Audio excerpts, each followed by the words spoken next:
In fact, on one occasion, the Kenya Human Rights Commission said 157 Kenyans have been, there was a massacre in Githurai. That was not true. And for your information, even the BBC, on hearing such, outrageous allegations, went to investigate. And if you listen to the BBC, they say there was no such thing. In fact, one Kenyan unfortunately lost his life in Githurai. Let me go to the situation which was which happened in Rongai, where we lost a young Kenyan. The situation in Githurai was that a criminal in Rongai, a criminal assaulted the police, took over the firearm of the police, and shot. And unfortunately, again, and we have to be honest with one another, it was said that this young Kenyan was pumped with 8 bullets. That is also not true in Rongai, And so there is a lot of information out there in the social media propagated by people to try and create a situation that did not exist. In fact, I heard Kevin say, I was asking the one who, did he die? Because, the one that was being said of 8 bullets did not exist. In fact, we have now found out that the one of 8 bullets happened several years ago, somewhere in Buruburu, and it was in a completely different scenario. But on Rongai, I was very clear. I had the benefit of information, and I spoke to that information. The same narrative I gave when I gave the interview on Sunday is the same narrative I have at the moment. I have also been, Kevin has also said that we need to hold the police accountable, and that is correct. And it has been said that I am the president. Yes, I am the president of Kenya. But the president doesn't hold absolute power. That is why we are a democracy. In a democracy, there is a system of checks and balances. The president is not a dictator. I cannot decide for the judiciary. I cannot decide for the legislature. They make their own independent decisions. I cannot decide for independent institutions. The police, and let me say this without fear of any contradiction. When I came into office, I said I will respect the independence of the police. In fact, the one act I did when I came into office, the first day when I sat on my table as president, I signed the instrument to remove the budget of the police from my office, because that budget was being used to manipulate the police. You all know that it is said, he who pays the piper calls the tune. So I did not want my office to be the one to decide for the police on who to arrest, who to charge, how to pursue corruption. I provide policy, the police run independently. In fact, if you read the Constitution of Kenya, the police is an independent institution. It doesn't take instructions from me. It doesn't take instructions from the Chief Justice. It doesn't take instructions from the Speaker or from the legislature. They act independently. I agree, good people, that innocent lives were lost. And one life lost is one too many. I have said in my statement that as government, we are going to support. Mr. President. Thank you very much. Let me say this to my sister. The right to picket, the right, and I said it in my statement, is enshrined in the Constitution. But let me also make a distinction. I said the protesters, peaceful, within their democratic right, were hijacked. There are people who infiltrated. And I am very sure that the people who banned the office of the Chief Justice, the people who banned Parliament, are not the peaceful protesters. These are criminals who I was speaking to, and I was saying the police must stop criminals who are banning institutions, who are banning people who have gone to destroy people's property. I don't think those were innocent demonstrators. I know for sure that innocent demonstrators came out to protest, to picket, because it is provided for by the Constitution.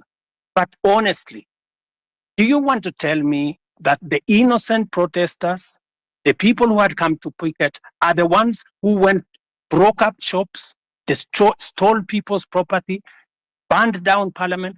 I don't think so. And we need to protect the protesters, but we need to keep the criminals who want to cause mayhem out. And I have the responsibility to do both by assisting, getting the police to do what they have to do. It is my responsibility to facilitate the police. The police will tell you, ever since I came into office, I have tried to assist them, to get them the right equipment, to get them the right capability to protect the country and to protect innocent protesters. Let me also tell you, many of the innocent protesters became victims of criminals who stole their phones. They were all over, who took away their money, who stole from them.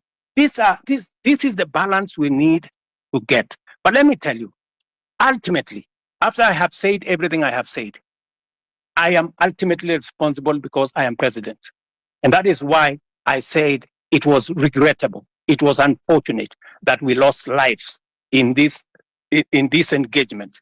And I have said government is going to assist all the families as to the extent that we can to make sure that we minimize the loss that they have gone through. Let me also say the following. On matters to do with passports, I think we have made a very big step in the right direction to make sure that we deal with the challenge of passports.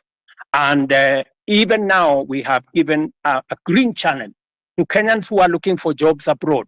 Today, there is a green channel at immigration to make sure that those Kenyans who have jobs abroad can be able to be processed much more easily. Let me also say, there is a reason why we have a visa-free regime in Kenya. And when I say a visa-free regime, it doesn't mean that people come to Kenya for free. That is not the same. It is that we have simplified the process. Today, you will come to Kenya. We have simplified the process because we want to escalate our numbers. And for your information, because of the visa-free regime, we now have a program called ETA. Our numbers for tourism have gone up by 500,000. More Kenyans today have jobs in our hotels. Our hotels in Kenya today are 80% full in many instances. If you speak to the tourism sector, they will tell you our numbers for tourism in 2022 was close to 1 million. Last year, it was 2 million. This year, we are heading to 2.7 million. It is part of the interventions that I have made. It is part of the changing of how do you come to Kenya. Make it easy. Today, you don't have to go to no office. Today, you can get your ETA, pay for it online, and be able to come to Kenya easily. And Kenya is not the only country in Africa that is doing that. We are all doing that. Look at what is happening in Europe. 27 countries in Europe, they don't have a visa between them. They have abolished visa between them. Why would we want to keep a visa regime that keeps business people, that keeps tourists out and makes it much more difficult for them to come and enjoy what we have? For your information, Kenya should not be having 2.7 million tourists. We should be having 10 million. In fact, London has nothing to show. London is blocks, old places. They have 20 million tourists. We should be having 10 million tourists. It is my focus that in the next 5 years, I want to double the number of tourists coming to Kenya by 2027, 2028, and progressively do that. Why do I need tourists in Kenya? I need to create jobs for millions of young people in our country. We need to create investment in Kenya. We need to make sure that our farmers have a place to sell their food, their produce. This is why I am doing the visa free. It is not us versus them. We are looking after our own interest, and that's what I'm doing. Let me also say the following. Many people have asked me why I shouldn't dissolve cabinet. You see, when you sit in the place that I sit, there are many things that you have to think about. And I have given my undertaking this afternoon, that I am in the process of looking at how differently we can be able to reorganize government for it to deliver effectively, appropriately. And I have listed a number of interventions that I believe will take us to the next level, added on to what we were doing. I have also heard from my good sister who said that what happens to the finance bill? Is it going to become law in 21 days? Because that was the biggest beef. And why did I wait until it was too late? Let me answer it this way. First, let me say that the finance bill today was a victim of many falsehoods and propaganda. The finance bill today was meant to achieve very important things for the Republic of Kenya.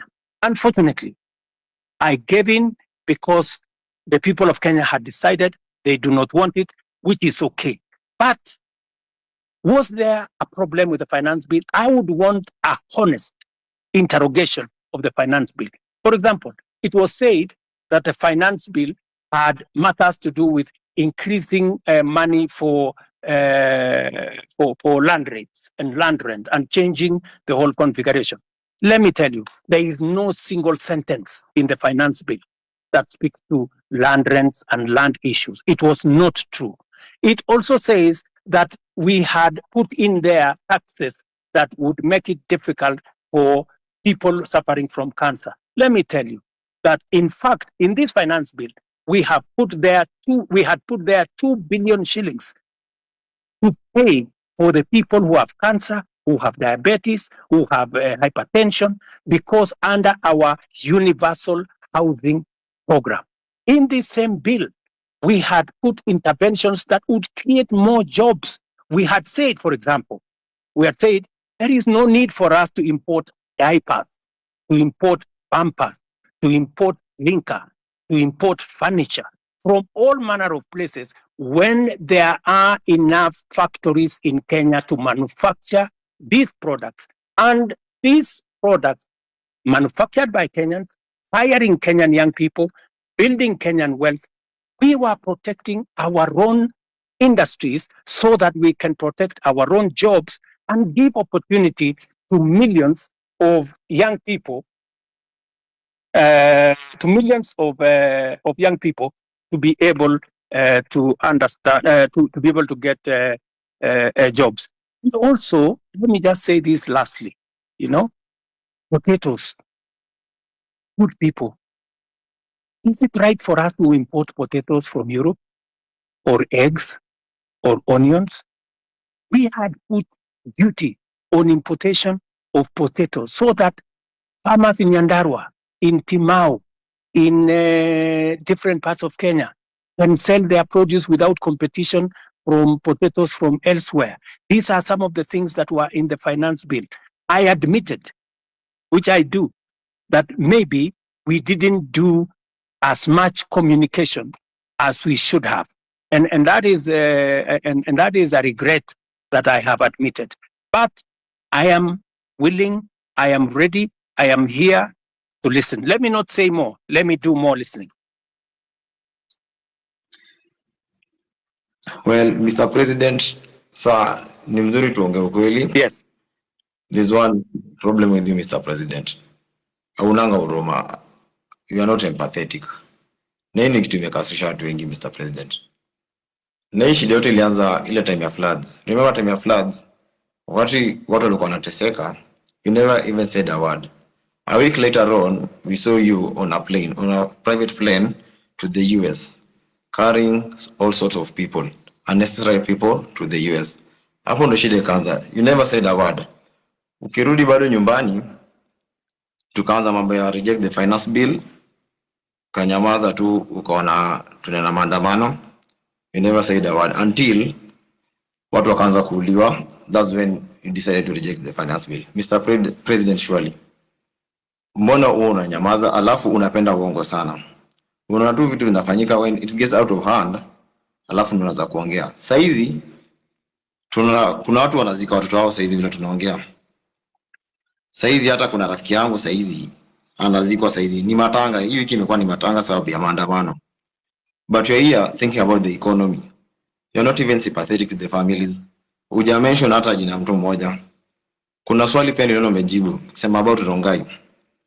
You asked us, kila mtu kwa space wanatoka from different regions in Nairobi in Kenya. Yeah. Rongai, people are killed. Githurai, people are killed. However, the information you receive, unadhani they tell you only one person was killed. Okay, that's a life too. They do not feed you. They do not feed you the actual information. So you are just weighing the deaths of people, the number of people. You just tonight Kindiki was saying people are not killed, was not aware, people are not abducted, you are just arrested. Some of us were arrested. And your excuse is that the police unit is an independent body. Surely, Mr. President. Watu watakuwa wanauliwa alafu unasema police unit is independent. Alafu wakati wanauliwa your excuse unasema the economy is growing. How can this is right now the country is mourning. Properties worth of billions were banned. You have not addressed that. All you think about is the foreign policy and the economic status of the country, not about the livelihood of the common mananchi. Surely, Mr. President, we need you to be with you. Be empathetic. Your government should be empathetic. You should stop this issue of police brutality. That's what we want right now. Personally, the police came to my house at 3 a.m. They broke into my house. They refused to identify themselves, and that was it. We were abducted. It was like kidnapping. Hii mambo mimi sikumbuki, nilikuwa nadhani mambo ya movie. Mr. President, tulishikwa, tukapigwa. They even stole some stuff from our house. Imagine askari anakuja, ako na bunduki anaingia kwa nyumba, ako na mask, 12 of them with 12 cars arresting a single guy, an armed citizen. Alafu ukimwambia mbona anakuja kushika, anakupiga. In the meantime bado anachukua vitu kwa nyumba yako. They even went to Parkland police station. That's where I was arrested. The OCPD told the guys, we know about this thing, but will not take any action. Meaning it was very criminal. The OCPD, Parkland police station OCPD, deputy OCPD was very much aware what was going on. We were not booked in any single police station. We were taken in a certain house. I think it was a safe house or something. I was blindfolded. Some guys were blindfolded for like 12 hours. Surely, Mr. President, are we in a terrorist country? We just want you to answer that. Okay. This is why we're in this space. Thank you very much, my friend. I regret your situation. If that is the kind of treatment you have gone through, I apologize. And I will take action in this manner. No Kenya. And I made a commitment to the people of Kenya that there will be no extrajudicial killing. There will be no River Yala. There will be no, we used to have 20, 30 bodies in River Yala. When I came into office, I said nothing of that is ever going to happen. And I want to promise the people of Kenya that that will not happen under my watch. However, I have had the kind of horror you have gone through. That is not right. What I will do after this engagement, I would like, I don't know, in a very secretive way, if you can send me the details of what happened, I will be able to take action, because you don't deserve the kind of treatment that you went through. Let me also say the following. You have talked about empathy. Maybe, people are born differently. Maybe we empathize in different ways. For the case of the floods, I even convened a whole cabinet meeting to just respond to that matter of floods. 3 cabinet meetings. My minister was on the ground. I was myself in Kiamaiko, in person. I came there in Kiamaiko. And for the first time, my brother, for the first time, normally when people are removed from places, they are brutalized. They are removed and nobody cares about where they go. Nobody cares about what happens to them. For the first time in the history of Kenya, I made sure that every Kenyan who was living in the riparian reserve was given money for alternative accommodation. We paid every Kenyan who left that place 10,000 shillings to be able to relocate away from the danger of the floods that were on the river. I mean, it was the best that I could do in that circumstance. And I promised them that under our housing program, because we now have their list, under our housing program, we are going to consider them the first beneficiaries of our social housing program. I made that commitment in public. If you ask our peers for housing, they already have the data on these Kenyans who were removed from the riparian reserve, who had to be relocated for their own safety. For your information, we lost many Kenyans who were sleeping there, but they were carried by the floods. And it was the best thing that I could do. I went there in person. My minister was there consistently. I had 3 different cabinet meetings to attend the issue. We committed close to 400 million to make sure that those Kenyans who were in that situation were attended to. Maybe it wasn't enough. Maybe I should have done more. Maybe then I should apologize for not doing more. But to the best of my ability, it is the first time the government of Kenya is providing money to relocate people who have been affected in situations like the one in the flood. Okay, Mr. President, on the issue of Githurai, you said there was only 1 casualty, which is a lie. Mr. President, nakwambia tu kweli.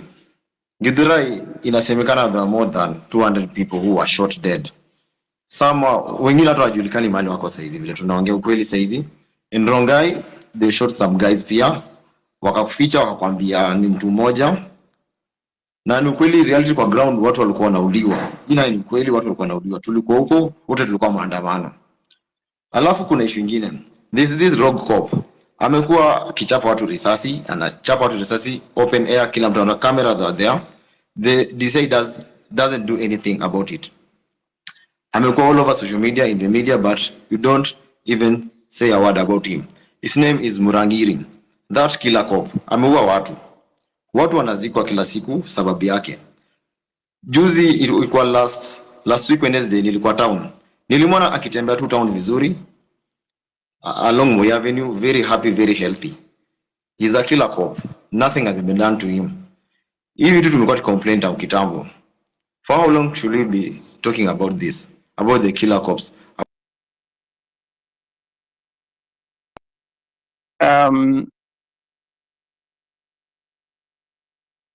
Sorry.